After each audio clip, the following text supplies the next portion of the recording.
আসসালামু আলাইকুম। আজকে চলে আসলাম একটা রেসিপি নিয়ে। এটা নিয়ে অনেকের প্রশ্ন ছিল, এটা কি আসলে কি দিয়ে তৈরি। এটা আসলে নারকেল দিয়ে আমি তৈরি করেছিলাম।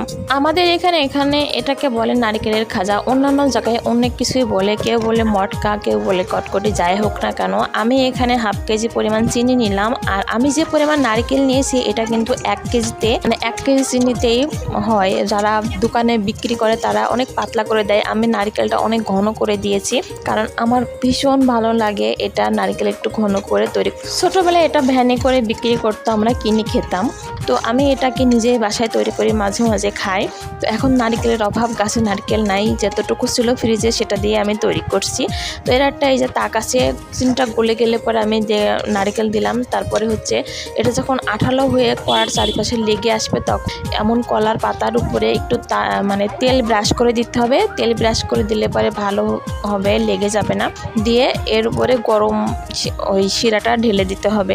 নারিকেলের এটা বানাতে যখন বানাবেন তখন দেখবেন এই যে এটা কিন্তু অনেক ঘন হয়ে আসবে এবং কড়া চারিপাশে হালকা লেগে যাবে। সেই সময় এটাকে নামিয়ে ফেলতে হবে এবং আঠালো হবে খুব। আর যদি বেশি ঘন হয়ে যায় তাহলে কিন্তু আর হবে না, এটা তখন হচ্ছে চিনি হয়ে যাবে আবার। তাই একটু মানে তাকটা বুঝে নামাতে হবে। দেখতে পাচ্ছেন অনেক মানে আস্তে ঘন হয়ে অল্পভাবে ফোঁটা পড়ছে, তখনই বুঝতে হবে এটা হয়ে গেছে।